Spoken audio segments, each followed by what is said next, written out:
on va commencer tout doucement et là, on va essayer justement de vérifier si on a la capacité ou pas. Et là, vous allez voir, on va commencer avec un exemple simple. C'est les roulements. Là, je vous ai mis les produits finis, vous les connaissez tous. Là, vous avez la nomenclature très simple en fait. Pour assembler un roulement, j'ai besoin, on va dire, de la partie supérieure ici, d'accord? Et j'ai besoin de la partie inférieure. Et entre les deux, j'ai besoin des billes. Là, par exemple, on a besoin de 20. Sachant qu'il y a plusieurs modèles, il y a plusieurs tailles différentes. Bref, nous, on va se contenter de ce modèle. Alors, on a un client qui commande 50 roulements et à livrer dans une semaine. Est-ce qu'on a la capacité pour le faire ou pas? Et là, justement, on va partir justement des gammes. Pour la gamme de fabrication du roulement, là, je sais qu'il y a l'assemblage. Pour assembler la quantité de 10, j'ai besoin de 5 heures. D'accord?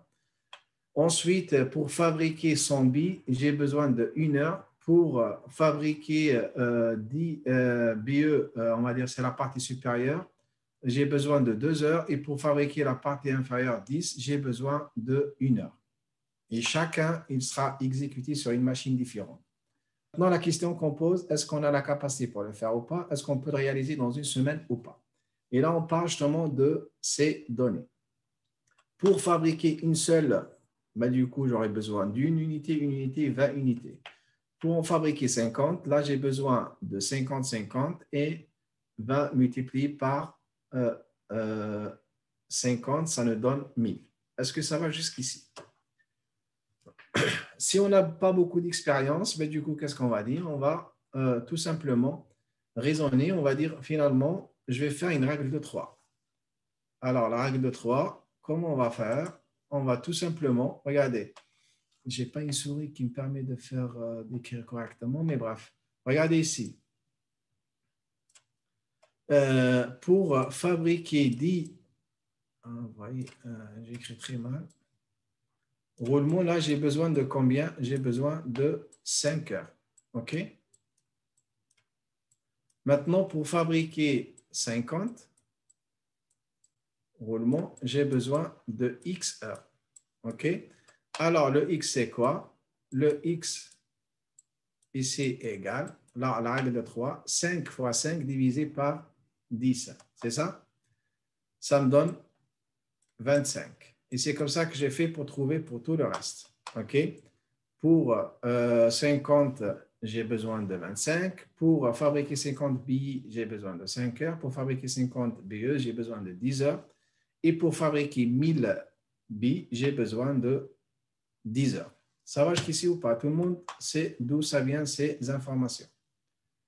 C'est juste une règle de 3 à chaque fois. Alors maintenant, si on n'est pas spécialiste, on va dire finalement, je fais la somme de tout ça et ça me donne 50 heures. Ça ne rentre pas, si on fait des semaines de 40 heures, ben ça ne rentre pas, ce n'est pas possible. Sauf que qu'est-ce que vous allez me dire? Qu'est-ce que vous pouvez constater, vous, les spécialistes? Allez-y. On n'est pas tout seul. Pardon? Il y a plusieurs personnes qui peuvent travailler en même temps. Pas plusieurs personnes. Plusieurs Encore. machines. Très bien. Alors, comme c'est sur plusieurs machines, ben, du coup, on peut fabriquer indépendamment les billes et les BE et les billes séparément. D'accord? On n'est pas obligé d'attendre à la fin de chaque opération pour lancer la deuxième. Et là, si on fait maintenant un petit compte rapide, regardez, je fabrique les billes, ça me donne 5 heures. Je fabrique les billes, ça me donne 5 heures. Pourquoi j'ai pu faire ça? Parce qu'ils sont sur deux ressources qui sont différentes. D'accord? Pareil pour les billes. Comme ce n'est pas le même poste qui les fabrique, ben, du coup, je peux les faire en parallèle. Par contre, pour assembler le produit fini, là, je ne peux pas démarrer et je dois attendre la fin de toutes les opérations. Et hop, là, vous voyez, je démarre et j'ai besoin de 25 heures. Et là, on arrive à la fin de 35 heures. C'est parfait, c'est exactement ce qui est demandé par le client. Et du coup, là, on peut s'engager sur cette commande. On peut fabriquer 50 billes pour ce client. Est-ce que ça va jusqu'ici? C'est bon, tout le monde a compris ou pas? Que les trois opérations ici, on peut les exécuter en parallèle. On n'est pas obligé d'attendre la fin de chaque opération. Allez, je vous laisse réfléchir rapidement. Là aussi, j'ai un deuxième exemple. j'ai un client qui me commande 100 roulements de type 2, d'accord? Sachant que j'ai besoin d'une unité et 20 unités. Et là, j'ai la gamme pour fabriquer. Alors, est-ce que c'est réalisable ou pas? Je vous laisse réfléchir. Allez, regardez avec moi de la même manière, pareil. Là, pour fabriquer ou pour assembler 100 roulements, j'ai besoin de 100 billes, j'ai besoin de 100 BE et j'ai besoin de 2000 billes. D'accord? Ça, je l'ai obtenu grâce à la nomenclature. Maintenant, je transforme ça en termes de durée. Pour fabriquer, pour assembler les 100, j'ai besoin de 100 heures. Pour fabriquer 100 billes, j'ai besoin de 20. Pour fabriquer 100 billes, j'ai besoin de 40. Et pour fabriquer 2000 billes, j'ai besoin de 160. A priori, ça ne passe pas. Et pour la simple raison, déjà, si vous voyez juste le temps d'assemblage de roulement numéro 2, ben, du coup, juste l'assemblage, ça ne permet pas de rentrer dans une semaine. Je peux vérifier encore et je peux encore faire un petit Gantt rapide. Et là, vous voyez, je peux faire en parallèle. Mais bref, déjà pour des billes, ça ne seront jamais prêtes, on va dire, avant au moins 160 heures. D'accord? C'est impossible de réaliser ça. Est-ce que ça va jusqu'ici? Tout le monde a compris. Et du coup, là, on ne peut pas s'engager. Après, les solutions qu'on peut mettre en place, il y en a plusieurs. On peut faire des heures sup, on peut dire. Bref, je pense que c'est des choses que vous avez déjà vues quand on a parlé aussi de PIC. D'accord? Le PIC, c'est à très long terme. D'accord? Parce que investir, on ne va pas le décider au jour d'aujourd'hui. C'était trop tard. Il fallait, par exemple, anticiper il y a au moins quelques mois en arrière. D'accord? Dédoubler les équipes, pareil, ça se prépare, ainsi de suite. Et là, en fait, on va raisonner surtout sur des capacités finies. C'est ce qu'on va essayer un petit peu d'intégrer aujourd'hui. Ce qu'il faut retenir dans chaque phase, généralement, on a la date de besoin, d'accord? La date de besoin, par exemple, c'est la date de livraison et qu'on doit livrer pour le client, interne ou externe, OK? Ensuite, il y a le délai d'obtention. C'est ce qui me permet, en fait, moi, j'ai besoin d'avoir 5 jours pour fabriquer, pour assembler, pour commander, ainsi de suite. Et du coup, la date de lancement, elle est là. D'accord? Alors, ensuite, est-ce que je peux répondre ou pas? Il faut qu'on raisonne aussi sur la taille de l'eau. D'accord? Est-ce que je fabrique des lots? Est-ce que je fabrique l'eau pour l'eau? Ainsi de suite. De toute façon, tout ça, on va le voir un peu plus dans le détail. À chaque fois, on avance. Alors, ce qu'on peut remarquer, ça, on l'a déjà vu. Et alors, je vous ai rajouté aussi une dernière section en bas de Moodle. Si vous voulez, vous pouvez tester aussi le RP Prélude. Vous pouvez télécharger. Ça, par exemple, c'est des imprimes écran de l'ERP. Ça vous permet de vous habituer un petit peu et de pratiquer sur un ERP. Ça, par exemple, c'est la gamme H00 qui s'appelle Fabrica de conteneurs. Et vous voyez ici, on a plusieurs éléments. On a la date de validité, on a la taille de lot de production et de transfert. Et là, on a les différentes phases, d'accord? Et chaque phase, elle est reliée à un poste de charge. On a le temps de préparation, le temps machine, le temps main-d'œuvre, ainsi de suite. Hein, OK? De toute façon, ça, on va le voir et faire à mesure. Alors, ce qu'il faut retenir également, on peut faire une planification. Ouais, on peut faire la planification plus tôt ou plus tard. Alors, qu'est-ce que ça veut dire? Regardez, si je veux faire une planification au plus tôt, j'essaie de commencer le plus tôt possible et de finir le plus tôt possible. Regardez ici, là, j'ai la date de besoin de l'OF, d'accord? C'est ce qu'on doit, par exemple, préparer. C'est ce qui est commandé, par exemple, par le niveau 0 ou le niveau 1, sachant qu'on est, par exemple, au niveau 2. Et du coup, c'est la date de besoin. OK? Moi, si je démarre aujourd'hui, d'accord? Là, j'ai plusieurs phases. Par exemple, la phase numéro 1 qui liste les réglages, le temps opératoire, le transfert, les réglages, la phase encore numéro 2, ainsi de suite. Et là, je peux terminer ici. C'est ce qu'on a dit, c'est la date de fin au plus tôt. Je démarre au plus tôt, je finis ici au plus tôt. Entre la date de fin au plus tôt et la date de besoin, d'accord? Là, on a ce qu'on appelle la marge. Comme vous pouvez le voir ici, la marge. Et du coup, même s'il y a des aléas ici, je ne sais pas, la machine a tombé en panne, et du coup, on a une marge qui me permet justement de toujours tenir mes promesses et livrer dans les délais. Alors, ça, c'est l'avantage. D'accord? En fait, à chaque fois, des aléas qu'on n'a pas anticipés, on peut on a une marge de secours. L'inconvénient de la marge, c'est que dès que je finis ici, soit c'est des encours, soit c'est des produits finis, ben, du coup, on est obligé de les stocker pendant toute cette marge. Ça peut être quelques heures, ça peut être quelques jours, ainsi de suite. Hein. Et du coup, là, ça nous fait un stock quand même des encours. N'hésitez pas, si vous avez des questions, à les poser au fur et à mesure. Alors, contrairement à la stratégie au plus tôt, il y a aussi le plus tard. Et là, c'est l'inverse. J'essaie de démarrer le plus tard possible pour finir le plus tard possible. Et là, vous avez vu entre les deux, là, au lieu de commencer le plus tôt, ben, j'essaie de commencer le plus tard. Et là, vous voyez ici, vous avez la date de début. Alors, non, il y a une petite faute ici qui s'est glissée. C'est la date de démarrage au plus tard. D'accord? Attendez, là, je rectifie comme ça. Si vous l'avez aussi, vous pouvez le rectifier. Vous avez aussi le fichier Excel, je vous ai dit, vous avez le fichier Excel qui vous permet aussi de suivre. Par exemple, pour les roulements 1 et 2, là, vous aurez pu le faire aussi sur Excel. Là, c'est ce que j'ai dit. Je démarre au plus tard ici. Attendez, juste, je prends le laser. Hop. Je démarre au plus tard ici pour pouvoir finir dans les délais. En fait, là, on dit, l'avantage, c'est qu'on produit en juste à temps ou en flux tendu. Et du coup, on ne va pas stocker. Dès que j'ai fini, je livre le produit. Il sera utilisé par une autre ressource, un autre client, ainsi de suite. OK? La marge ici, on l'a au début. D'accord?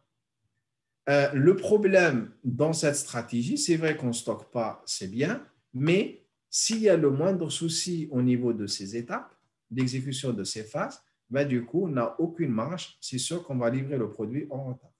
OK? Là, on a une marge au début, ce n'est pas la marge à la fin. C'est ça la différence entre les deux. Est-ce que ça va que jusqu'ici, la différence entre plus tôt et plus tard? C'est bon? Alors, maintenant, on complique un peu plus. Là aussi, je ne rentre pas trop dans le détail, mais vous voyez, en fait, on peut faire, même dans les outils, en fait, l'ERP qu'on va utiliser, on peut faire la planification à capacité infinie. C'est que je ne prends pas du tout en compte les capacités. Ensuite, je peux prendre en compte les capacités. Je peux également avoir des fois deux OF qui sont différents, mais qui vont utiliser les mêmes dates de lancement, d'accord? Ou la même gamme. Ça, on l'a expliqué aussi quand on a parlé. Est-ce que deux produits différents peuvent avoir la même gamme ou la même nomenclature, ainsi de suite. C'est du détail. Alors, justement, pour travailler à capacité infinie, on va intégrer la notion du diagramme de Gantt. OK? Là, c'est ce qu'on va voir ensemble. Allez, on commence avec cet exemple et vous allez voir, vous allez mieux comprendre. Là, j'ai 3 OF, si vous voulez, ou 3 ordres. D'accord? J'ai imaginé, j'ai un client qui m'a commandé 3 produits différents. Le produit 1, le produit 2, le produit 3. Sachant que le produit 1, il doit passer d'abord par la machine 1, il va l'occuper pendant 10 heures. Ensuite, la machine 2, il va l'occuper pendant 2 heures. Pardon, la machine 2, il va l'occuper pendant 15 heures. Ensuite, la machine 3, il va l'occuper pendant 15 heures. Ça, c'est le produit 1. D'accord? Et il faut absolument qu'on les exécute dans l'ordre. Je ne peux pas commencer la 2 si je n'ai pas fini la 1. Je ne peux pas commencer la 3 si je n'ai pas fini la 2 et la 1. Pareil pour le 2, en fait, il ne va pas utiliser le même ordre, mais lui, il va commencer d'abord par la machine 3 pendant 15 heures et ensuite la machine 2 pendant 10 heures. Et une fois on a fini ça, on passe au 3. M2, 5 heures. M3, 5 heures. M1, 10 heures. Et là, on va voir. On va commencer juste dans l'ordre OF1, OF2, OF3. Regardez avec moi. Regardez juste avec moi, ne faites rien du tout sur le fichier Excel. Après, je vous laisse un petit moment pour réfléchir. Je vais positionner d'abord la machine 1. Et là, vous voyez, la machine 1, elle est libre. Et bien, du coup, je démarre au plus tôt. Et là, je vais l'occuper pendant 10 heures. Ensuite, une fois que j'ai fini avec la machine M1, je vais passer à M2. Et là, je vais l'occuper pendant 15 heures. Une fois que j'ai fini ça, je vais passer à la machine numéro 3. Et là, pareil, je vais l'occuper pendant 15 heures. Et là, j'ai fini avec l'OF numéro 1. Je passe à l'OF numéro 2. Là, regardez, il va passer d'abord par la machine 3. La machine 3, elle est là. Et comme elle est libre, regardez, là, on a une marge, d'accord? ben, du coup, ça ne sert à rien qu'on va jusqu'à la fin ici. On va démarrer directement ici. Et là, je complète. Je vais occuper la machine 3 pendant 15 heures. OK? Une fois que j'ai fini avec la machine 3, le produit va passer à la machine 2. Et comme la machine 2, elle est occupée ici, ben, du coup, on ne peut pas superposer. Ben, du coup, je dois attendre jusqu'à la fin ici. Une fois que j'ai fini, là, je passe à la machine 2. Et je l'occupe pendant 10 heures. J'ai fini le 1, j'ai fini le 2. Maintenant, je passe au 3.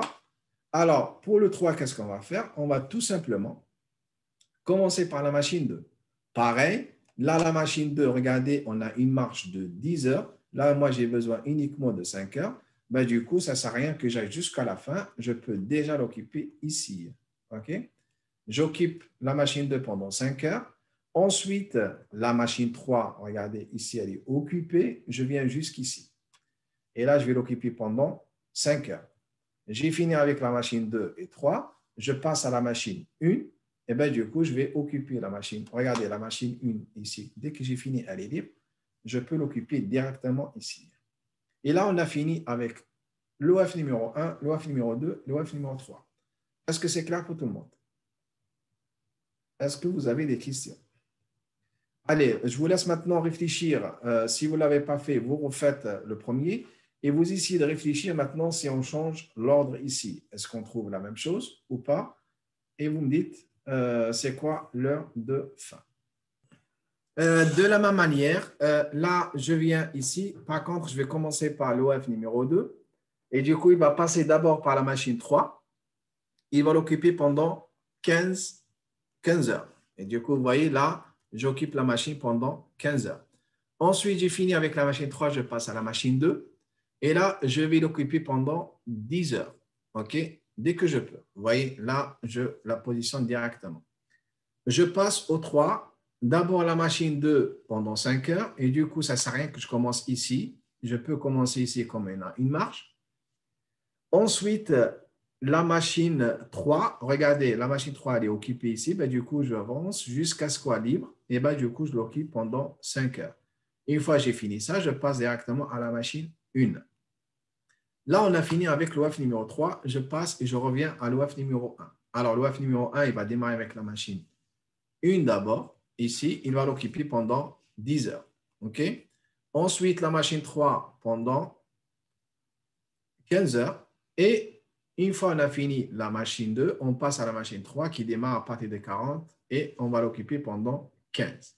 Alors, ce qu'on conclut ici, c'est que vous voyez, quand on change l'ordre, ça va impacter automatiquement l'heure de fin. Ici, l'heure de fin, c'est 40. Et là, on dépasse largement l'heure de fin. Ce n'est pas 40, mais c'est 40 plus 15. Est-ce que ça va ou pas? Ce qu'on conclut, là, on a pu faire, on a pu positionner. Le premier, on va dire, ça rentre dans la semaine. Le deuxième, ça ne rentre pas, malgré qu'on a fait juste un petit changement. OK? Et du coup, il faut faire attention à l'ordre. Le premier, on va voir c'est quoi, et le deuxième, on va voir c'est quoi. Et ensuite, on va apprendre aussi à trouver l'ordre qui va nous optimiser justement l'heure de fin. OK? On a appris à le faire. Ce qu'on a fait le premier, c'est ce qu'on a fait. On a essayé de démarrer au plus tôt et de finir le plus tôt. Maintenant, on va faire le plus tard. Le plus tard, alors, vous avez en fait 1 heure de fin. Admettons par exemple que le client qui a commandé les 3 produits, il nous dit, moi, j'ai besoin d'avoir les articles, que ce soit fini, l'heure 40 ou par exemple dans une semaine de 40 heures. Et du coup, là, on regarde, on part vraiment de la contrainte, la date de besoin. On positionne ici la contrainte. C'est ça la contrainte pour nous. Et on essaye de démarrer à partir de cette date qui est la date au plus tard. Alors, j'insiste. Maintenant, on va garder le même ordre, OF numéro 1, OF numéro 2, OF numéro 3. Par contre, on ne va pas démarrer avec la première machine, on va démarrer avec la dernière machine et on remonte.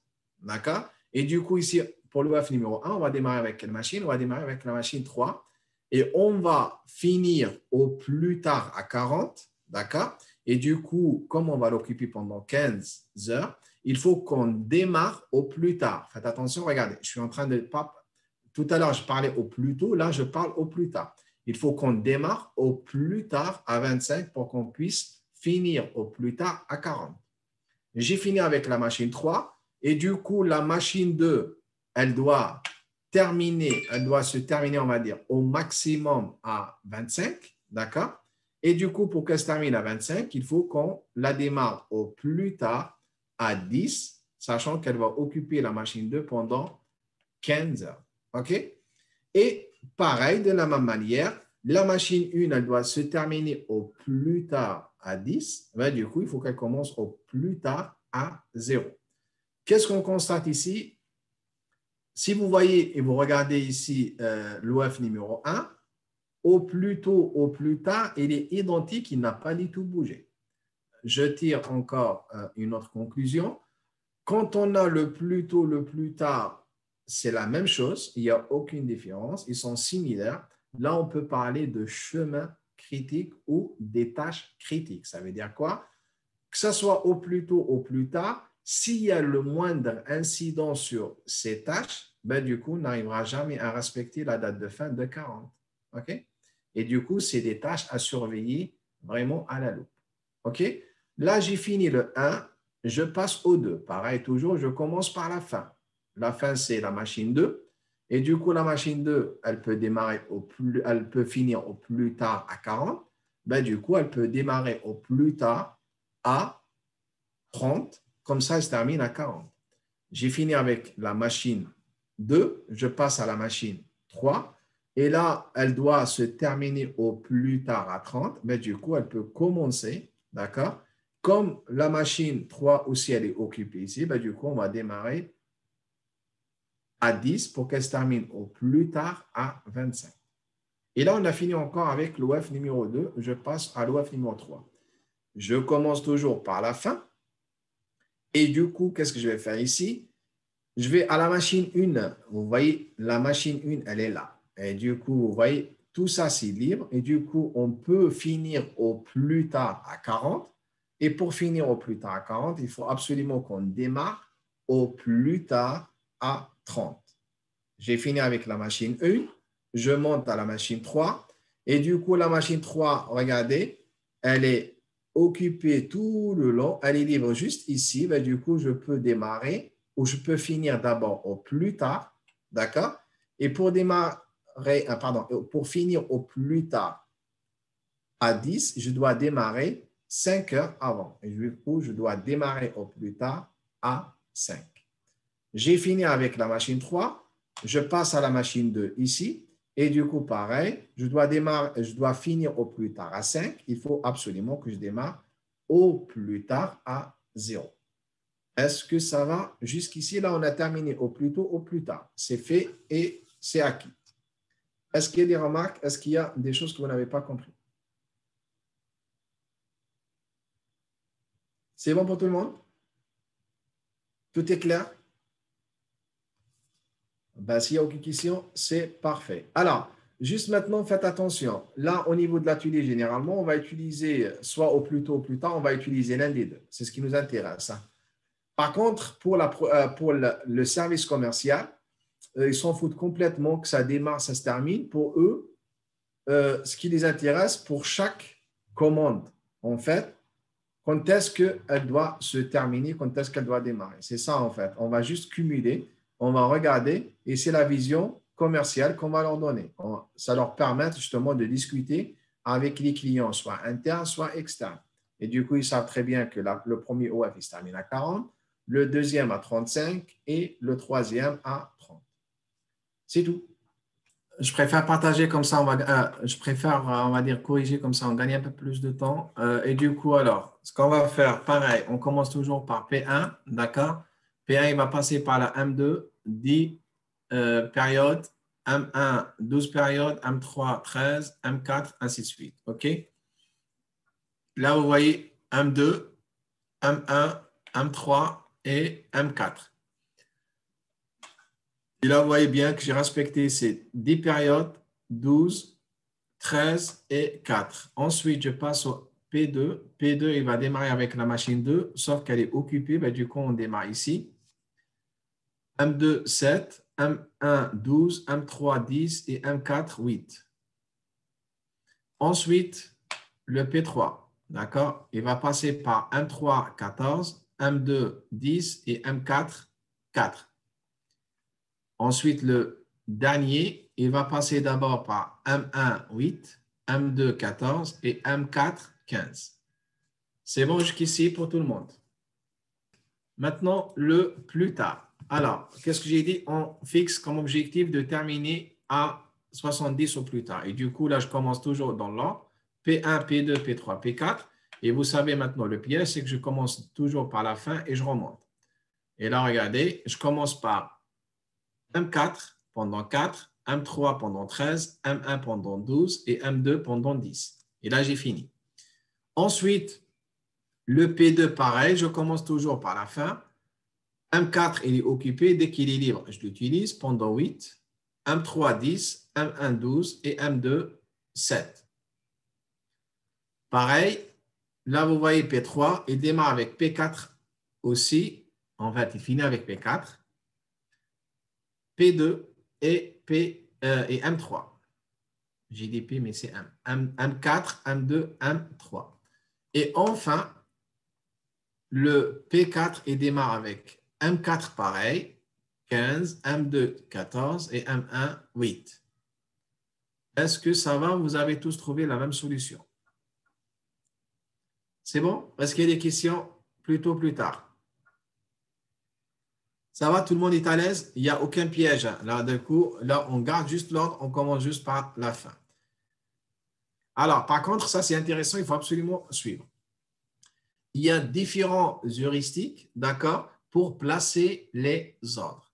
Il y a ce qu'on appelle la stratégie FIFO, first in, first out, d'accord? Et là, finalement, si on traduit mot à mot, le premier arrivé, c'est le premier servi, d'une manière simple.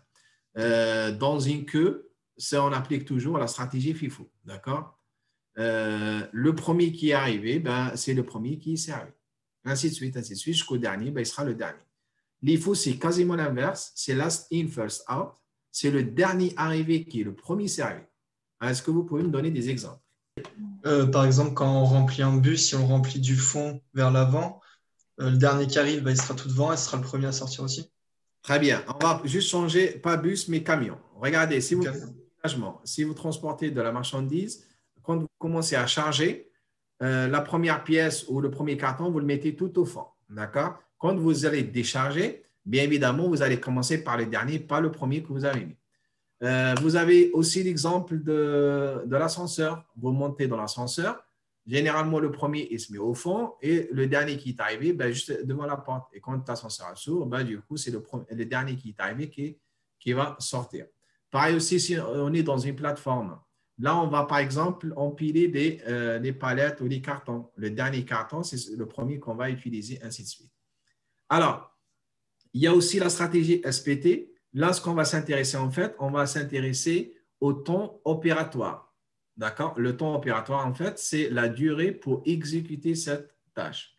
Et du coup, on regarde toujours par la durée la plus courte à la durée la plus longue. On va l'expliquer un peu plus tout à l'heure et vous allez voir son intérêt quand on va planifier. LPT, c'est exactement l'inverse. On va prendre les tâches et on va regarder les temps opératoires, mais on va commencer par celle la plus longue. Alors, si vous voulez, je vous donne un exemple, comme ça au moins vous êtes un petit peu à l'aise. Des fois, vous vous levez le matin, vous dites, aujourd'hui, je vais faire 10 tâches, d'accord? Et pour faire des tâches, j'ai plusieurs manières de les faire. Soit je commence par les petites tâches qui ne prennent pas beaucoup de temps, jusqu'aux tâches qui prennent beaucoup de temps, d'accord? Et du coup, j'essaie un petit peu de liquider celles qui sont rapides à faire. Comme ça, j'avancerai rapidement. Ou l'inverse, vous dites, ah non, moi, je préfère quand même commencer par les tâches qui sont le plus compliquées parce que je me lève le matin, je suis bien concentré et à la fin de la journée, je suis beaucoup moins fatigué, je suis beaucoup plus fatigué, beaucoup moins concentré et je laisse les petites tâches qui ne nécessitent pas beaucoup de concentration. Et là, vous êtes dans la deuxième. Et du coup, vous commencez avec les tâches les plus lourdes, celles qui prennent beaucoup de temps au départ. Ça va jusqu'ici. Alors ensuite, il y a EDD. Alors EDD, là, on va s'intéresser à la date de besoin. Vous vous rappelez, chaque OF, chaque commande, elle a une date de besoin. Et du coup, les dates de besoin ne sont pas du tout pareilles. Et du coup, là, j'essaie de privilégier les dates de besoin les plus proches. D'accord? Ou là, je peux utiliser également un RW. Là, je m'intéresse à quoi? Ni au temps opératoire, ni à la date d'arrivée, mais je m'intéresse surtout au nombre d'opérations qui restent à l'intérieur. Vous voyez, dans un OF, on peut trouver 1, 2, 3 phases, 1, 2, 3 opérations. Et là, du coup, je regarde le nombre d'opérations qui restent et je vais prendre d'une manière décroissante, d'accord? Je vais prendre les OF dans lesquels il y a beaucoup plus de phases qui restent, par exemple 5. Ensuite, je prends celle dans laquelle il reste 4. Ensuite, celle dans laquelle il reste 3, ainsi de suite. OK? Et LS, en fait, là, on va s'intéresser surtout à la marge. Vous vous rappelez, on a parlé tout à l'heure, quand on a parlé de plus tôt, généralement, à la fin, on a une marge. Alors, la marge, elle peut être petite ou grande selon, finalement, la date de fin au plus tôt et la date de besoin. Rappelez-vous, la date de fin au plus tôt et la date de besoin. Cette marge, on va essayer de la calculer et une fois la calculée, on va prendre les ordres par ordre croissant de la marge. De la marge la plus petite, on pense que finalement, on n'a pas beaucoup de marge, jusqu'à celle où on a beaucoup de marge. C'est tout. Il y en a d'autres encore, mais c'est vraiment les principales que vous allez rencontrer généralement dans les entreprises. Allez, on va prendre des exemples. Là, je ne détaille pas quand est-ce qu'on peut l'utiliser, mais on va voir tout à l'heure un petit peu l'utilité de au moins 2 ou 3. OK? Là, on a un exemple concret. Alors, j'ai les OF, j'en ai 5. J'ai la date de besoin, quand est-ce que je dois les livrer. J'ai la date, quand est-ce que je les ai enregistrés dans mon système, d'accord, la date d'arrivée. J'ai la durée des opérations restantes. J'estime que toutes les opérations qui restent, ils nécessitent 6 jours, 4 jours, 5 jours, ainsi de suite. Le nombre des opérations restantes, là, il me reste 2 opérations, 1 opération, 6 opérations, 2 opérations, 9 opérations. Et là, du coup, la première chose qu'on peut faire, surtout si on va utiliser le LS, il faut qu'on calcule la marge, d'accord? Et car rappelez-vous, la marge, c'est quoi? On a dit il y a la date de besoin, d'accord? Ou si vous voulez, la date de lancement, la date de besoin, et entre les deux, on a la date de fin au plus tôt, d'accord? La date de fin au plus tôt, et ensuite, ça va nous permettre de calculer la marge. Je ne vais pas rentrer dans le détail, là, je l'ai fait pour vous. Et du coup, on va se retrouver avec une marge de 9, moins, là, vous voyez, on a vraiment une marge négative, c'est qu'on est déjà en retard. 20, 0 et 28. Et du coup, à partir d'ici, on va commencer à réfléchir. Si je prends FIFO, qu'est-ce qu'on a dit? First in, first out. First in, first out. Le premier arrivé, le premier sorti. Et du coup, le premier arrivé, le premier servi. D'accord? Et du coup, là, parmi toutes ces tâches, celle qui est arrivée le plus tôt, c'est la 3. Ensuite, la 1. Ensuite, la 4. Ensuite, ensuite, la 5 et ensuite la 2. C'est ce qu'on va trouver ici.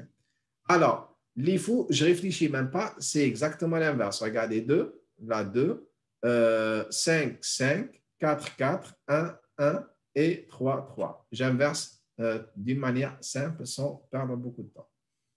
Alors ensuite, là vous voyez SPT. Alors SPT, alors je vous ai mis ici pour vous rappeler, c'est ordre croissant des temps opératoires. Le temps opératoire, ici, elle est là, d'accord? Et du coup, je vais m'intéresser à la durée la plus courte, d'accord? 3, ensuite 4, ensuite 5, ensuite 6, ensuite 10. Ça me permet de trouver l'ordre 4, 2, 3, 1, 5. LPT, c'est longest. Et bien du coup, c'est exactement l'inverse. J'inverse 5, 1, 3, 2, 4. OK? Alors, maintenant, il me reste juste LS. Là, LS, qu'est-ce qu'on a dit? Je vais prendre la durée ou la marge la plus courte à la marge la plus longue. Là, vous voyez, en priorité, je vais passer la 2 parce qu'elle est déjà en retard. Ensuite, la 4 parce qu'on a 0 de marge. Ensuite, la 1 parce qu'on a 9 de marge. Ensuite, 3. Ensuite, la 5. OK? Et MRW, qu'est-ce qu'on a dit? C'est le nombre d'opérations qui reste. Et du coup, je m'intéresse ici. Là, celle dans laquelle il reste, regardez, c'est l'ordre décroissant, d'accord? Dans laquelle il reste beaucoup de tâches, c'est la 5 ici. Il nous reste 5 tâches. Ensuite, la 3, il nous reste 6 tâches. Ensuite, là, vous voyez, entre la 1 et la 4, il nous reste 2, 2. Après, à vous un petit peu de voir comment vous voulez les positionner. Et du coup, là, il faut qu'on rajoute un deuxième critère. Alors, le deuxième critère, on peut prendre parmi les deux tâches qui ont deux opérations qui restent, celle qui a la durée la plus courte, d'accord?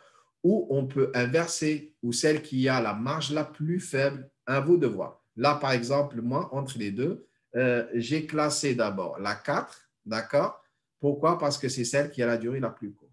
Ensuite, la 1 et en dernier lieu, la 3. Pardon. Alors, là, on pense au nombre. Oui, oui, c'est ça. J'ai pris la 5 parce qu'il y a 9, 3 parce qu'il y en a 6. Là, ensuite, j'ai pris la 4 parce qu'il y en a 2 ici et 2 ici, mais là, j'en ai que 3 et là, j'ai 6 jours. 4, 1 et la dernière, c'est la 2. C'est bon pour tout le monde ou pas? Alors, le problème d'ordonnancement, on va le faire avec une machine, pour deux machines et pour plusieurs machines. OK? Comme ça, on va savoir comment on va pouvoir optimiser.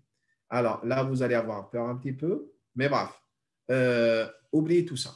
Regardez, vous le regardez juste une fois et vous l'oubliez. C'est juste en fait pour vous dire quand est-ce qu'on démarre, quand est-ce qu'on se termine, la marge, ainsi de suite. OK? Il ne faut pas juste regarder ça, mais regardez surtout le texte. Vous allez mieux comprendre, mais c'est exactement ce qu'on avait expliqué il y a quelques minutes. Alors maintenant, regardez avec moi. Comment on arrive à optimiser quand on a une seule machine? En fait, ça veut dire quoi? Tous les OF vont utiliser la même machine, ici dans l'ordre. Il y a une seule, ben, ils vont passer tous par la même machine. Et là, j'en ai combien? J'en ai 6 OF.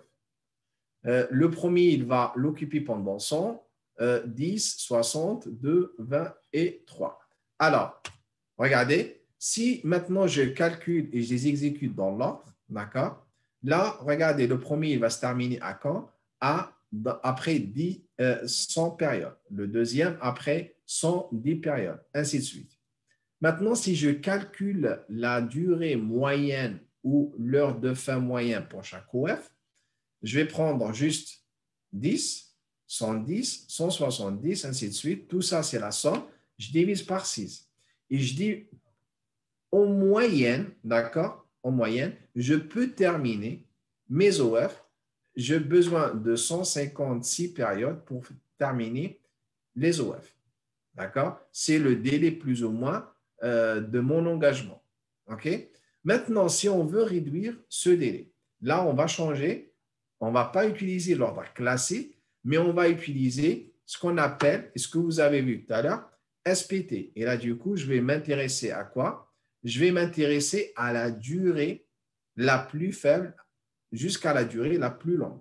Et du coup, si je regarde, la durée la plus faible ici, c'est laquelle? C'est la 4. Ici, elle n'en a que 2. Ensuite, la 6, elle n'en a que 3. Ensuite, la 2, on n'en a que 10. Ensuite, la 5, il n'y en a que 20. Et en dernier lieu, je vais prendre la première. Regardez maintenant si j'exécute dans cet ordre. 2, 6, 2, 5, 3, 1. Qu'est-ce que j'obtiens à la fin?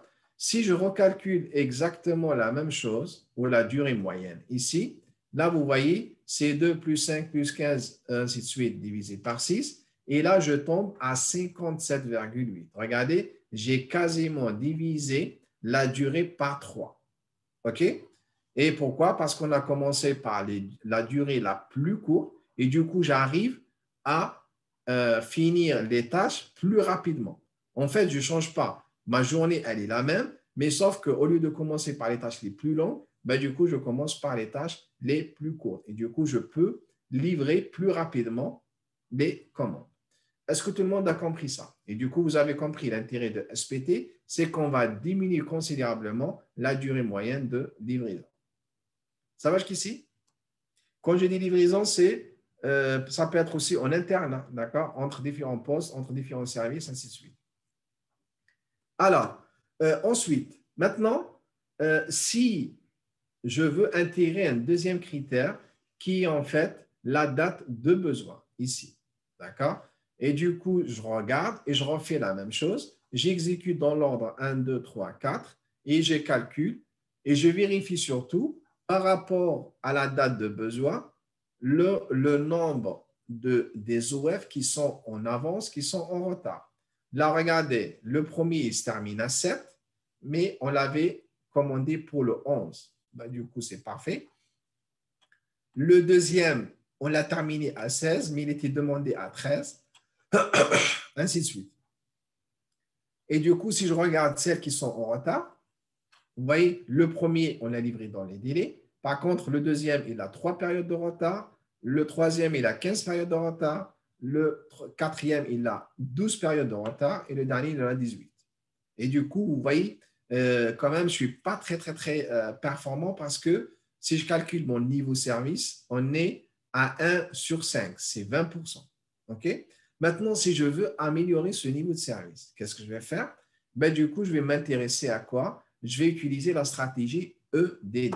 D'accord? Rappelez-vous, en fait, c'est qu'on essaye de passer en priorité les tâches qui ont la date de besoin la plus proche. OK? Et du coup, je vais passer d'abord 3, ensuite 7, ensuite la 5, ensuite la 4, ensuite la 1 et ensuite en dernier la 2. Pourquoi? Parce qu'on a raisonné selon la date de besoin. Et du coup, si je refais le même calcul, là, j'ai terminé après une période parce que, regardez, là, elle nécessite une période. D'accord? La deuxième, la 5, elle nécessite 5 périodes. Mais du coup, j'ai terminé à 6. Et si je refais aussi et je compare avec les dates de besoin, là, il était demandé à 2 et je l'ai fini à 1. Ben, c'est parfait, on est en avance. Là, à 7 et on a terminé à 6. Parfait, on est en avance. Par contre, à partir d'ici, on est en retard. Et du coup, vous voyez, j'ai amélioré mon niveau de service et je passe d'un OF uniquement qui est en avance. Et là, j'en ai 2 qui sont en avance. Et vous voyez l'intérêt d'utiliser EDD. Là, du coup, ça nous permet d'avancer et d'avoir des meilleurs résultats. Rappelez-vous quand on a vu la vidéo de l'assemblage des voitures. Vous voyez, en fait, c'est les voitures qui passent d'un poste à un autre dans une ligne. D'accord? On a dit qu'il y a une ligne. C'est ce qu'on appelle flowchart. Le flowchart, c'est quoi en fait? C'est que j'ai des produits et les produits vont passer par une ou plusieurs machines, mais dans l'ordre, jusqu'à la sortie de produits finis. Il y a une deuxième stratégie, c'est le job shop. Et là, au contraire, en fait, on va passer d'un atelier à un autre. D'accord? Rappelez-vous également quand on a fait le A380, si vous vous rappelez la vidéo, en fait, on passe d'un atelier à un autre. Et c'est le produit qui va passer. Là, on n'est plus d'une manière linéaire, mais en fait, il y a un ordre défini, mais on passe d'un atelier à un autre. OK? Et le dernier, ça, on ne va pas le traiter parce qu'on peut avoir aussi des machines en parallèle qui peuvent faire aussi la même chose. On retient juste Job Shop et Flow Shop. Flow Shop, on est en ligne et Job Shop. D'accord? Ce qu'on va traiter par la suite, là, vous avez également toutes les contraintes qu'on peut avoir dans la gestion de production et les problèmes que vous pouvez croiser, que vous pouvez traiter. Est-ce que, par exemple, on va essayer de minimiser la somme des durées de retard? Est-ce qu'on va minimiser le nombre des opérations en retard aussi? Est-ce qu'on veut minimiser les coûts? Est-ce qu'on veut minimiser le temps de réalisation, ainsi de suite? Là, il y a plein de critères et à chaque fois qu'on clique, là, on va avoir des combinaisons qui sont presque à l'infini. Et ça devient très vite des problèmes complexes qui nécessitent beaucoup de maths, ainsi de suite, beaucoup de recherche opérationnelle. On ne va pas y aller jusqu'ici, nous. On va juste se contenter de faire les choses dans l'ordre. D'abord, moi, ce qui m'intéresse ici, c'est comment j'arrive à optimiser quand j'ai 2 machines. Alors, quand j'ai 2 machines, il y a heureusement monsieur qui s'appelle Janson. Ben, il a développé un algorithme, en fait, c'est un ensemble des étapes. Nous, on va juste les exécuter et vous allez voir que ça donne un résultat. Alors, son algorithme, c'est lui qui l'a développé, mais on ne peut pas le prouver, mais on est sûr d'avoir toujours le meilleur résultat. On va voir. L'ensemble des étapes, et du coup, là, on peut l'exécuter uniquement dans le cas de Flowshop. Ça veut dire quoi? 2 machines, l'une après l'autre. Et les articles, tous les articles doivent passer par la machine 1 et ensuite la machine 2. D'accord? Et là, vous avez les étapes, on va les expliquer juste ici. Vous avez également le fichier Excel dans lequel il y a le même tableau avec les Gantt. Alors, regardez, s'il vous plaît, regardez avec moi, ne faites rien du tout pour l'instant. Juste comprendre. Là, j'ai 4 OF. Les 4 OF, chacun d'eux doit passer par la machine 1, ensuite la machine 2. Regardez, c'est pour cela que j'ai fait ça. Et du coup, là, on peut commencer l'ordre qu'on connaît d'habitude, classique, 1, 2, 3, 4. Là, je peux le faire. Là, je peux démarrer avec M1, ensuite M2, ensuite l'OF numéro 2, ensuite l'OF numéro 3 et ensuite l'OF numéro 4. Je vois que je termine à 30. OK? Pardon, à 37. Maintenant, quand on et si on veut trouver l'ordre qui va optimiser, là, il faut qu'on applique l'algorithme de Johnson. Regardez avec moi, c'est très intéressant. Alors, l'algorithme de Johnson, qu'est-ce qu'il dit? La première étape, je cherche parmi tous les ordres opératoires ici, tout, le minimum possible. Alors, la valeur la plus faible ici, c'est laquelle? Allez-y. Allez-y, j'ai besoin de quelqu'un. Le premier ou le quatrième? Le premier ou le quatrième? Non, il y a un seul. Regardez. C'est sur la machine 1 ou c'est sur la 2? Un, C'est sur la machine. sur les deux machines. Là, on raisonne sur les deux machines. La durée opératoire dans tout le tableau, peu importe, sur la première machine ou la deuxième machine. Bah, ça fait 9 tous les deux, non? Ou alors je suis fatigué. Mais... Alors, alors, regardez, c'est le 2 ici. Est-ce que vous êtes d'accord avec moi ou pas? Oui, que sur la première machine, du coup. Ouais, okay. Oui. Non, raison sur les deux machines. Alors, sur les deux machines, regardez, est-ce qu'il y a moins de 2? Ah, d'accord, mais pas cumulé. Ouais, enfin bref, ok. Ouais. Non, pas cumulé. Là, on regarde chaque machine séparée, mais pour les deux machines. Est-ce qu'il y a une valeur moins de 2? Non, 2, c'est la valeur la plus faible. Et du coup, on la sélectionne. Maintenant, la deuxième étape, c'est qu'on regarde, est-ce que cette valeur qui est la plus faible ou la durée opératoire la plus faible, elle est sur la machine 1 ou 2? Si elle est sur la machine 1, ben, du coup, je prends l'OF et je le positionne au début ici. D'accord? Si elle est sur la machine 2, ben, du coup, je la positionne à la fin. Je répète, vous allez voir tout à l'heure, ça va devenir très clair. Je regarde la première étape, je cherche l'ordre ou le temps opératoire le plus faible dans tout le tableau, peu importe la machine 1 et 2, je ne cumule pas. Là, vous voyez, c'est la 2. OK? Est-ce qu'elle est sur la machine 1? Oui, ben, du coup, je vais mettre l'ordre ici au début. Si elle était sur la machine 2, ben, du coup, je vais le mettre ici à la fin. Ça, c'est la première étape. Là, j'ai fini avec le 4, je le supprime. Je ne parle plus du 4. Il n'est plus dans la course. Et du coup, il me reste 1, 2, 3 dans la course. Je regarde pareil et je fais exactement la même étape. Quelle est la durée opératoire la plus faible?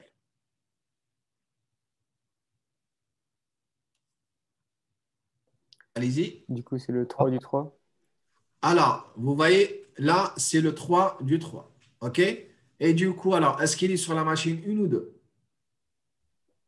Et sur la 2, donc on met à la fin. Très bien. Alors, du coup, je prends le 3 ici, je le positionne à la fin ici. Pourquoi? Parce qu'il est sur la deuxième machine. Pareil, je barre le 3, il n'est plus dans la course. Ensuite, parmi les deux qui restent, je regarde.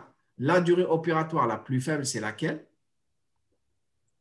La 4, du coup, on met l'OF 1. Très bien. Alors, la 4, elle est sur la machine 2. Ben, du coup, je vais prendre l'OF 1 et je vais le mettre où? Je vais le mettre à la fin, ici, parce que la dernière place, elle est prise. Ben, du coup, ça sera dans l'avant-dernière. OK? Alors, j'ai fini avec le 1. Je barre. Et il me reste juste le 2. Alors, le 2, vous voyez, il reste une seule place. Je peux le positionner directement ici sans même réfléchir. OK? Je peux encore, si vous voulez, je regarde, mais si on avait d'autres, là, par exemple, le 10, il est sur la première machine. Ben, du coup, je le mets ici. Et je barre là, j'ai fini l'ordre. Maintenant, on a trouvé un ordre. Est-ce que maintenant, c'est celui-là qui va optimiser, qui va réduire, sachant qu'on a trouvé déjà 37? On va voir. Et là, du coup, on exécute. On va faire l'OF numéro 4. Et du coup, je commence par 2 sur la machine 1, ensuite 7. Ensuite, j'ai fini avec le 4, je passe au 2. je fais 10 et 12. Ensuite, je fais le 1, 5 et 4. Et ensuite, je finis avec le 3, 9 et 3. Et quand par hasard, regardez, là, je termine à 31. Et c'est parfait parce que regardez, entre l'ordre 1, 2, 3 et l'ordre 4, 2, 1, 3, c'est ce qu'on appelle l'ordre de Janson. Là, on arrive quand même à gagner 6 périodes. Est-ce que ça va jusqu'ici? Et là, vous voyez, en fait, c'est un algorithme qui nous donne toujours le meilleur résultat, mais on ne peut pas le prouver. Ce n'est pas comme des maths où on peut déterminer exactement d'où ça vient. C'est comme ça, on le fait et on a le résultat. Est-ce que tout le monde a compris pour deux machines qui se suivent? Flow shop. Machine 1, ensuite machine 2. Des questions? Alors, en principe, il nous reste 2 minutes. Je vais vous demander qu'on déborde un petit peu encore de 10 minutes, un quart d'heure. Ça va jusqu'ici ou pas? Comme ça, on finit juste, on atteint l'objectif. Alors, on l'a fait pour deux machines qui se suivent. Alors maintenant, vous avez également un exemple. On peut faire juste l'ordre si vous voulez ici. Là, je commence, je regarde l'ensemble. Et là, du coup, la valeur la plus faible, c'est laquelle? Allez, dites-moi. Vous voyez, j'ai le 1 ici et j'ai le 1 ici. D'accord? Alors, heureusement, ici, dans ce cas-là, vous voyez, il y a un, il est sur la première machine, ben, du coup, il sera ici, le 4. Et le deuxième, il est sur la deuxième machine, ben, du coup, il sera ici, le 3. D'accord? Si les deux, ils étaient sur la même machine, après, il faut qu'on intègre un deuxième critère. Alors, si vous voulez un deuxième critère, on peut utiliser la deuxième durée qui reste, celle qui est la plus faible. D'accord? Ou après, on peut regarder d'autres critères, la marge, on peut intégrer aussi la date de fin, ou ainsi de suite. Là, si on trouve les deux, les mêmes dans la même machine, d'accord, on peut prendre également le deuxième et celle qui a la deuxième durée la plus faible, on peut la passer en priorité, ensuite la deuxième. D'accord? Là, on a fini avec le 3, on a fini avec le 4. Ils ne sont plus dans la course. Ensuite, je regarde. Là, vous voyez, j'ai encore le 2 ici. OK? Alors, le 2, il est sur la deuxième machine. Et du coup, qu'est-ce que je vais faire? Allez-y. Allez-y.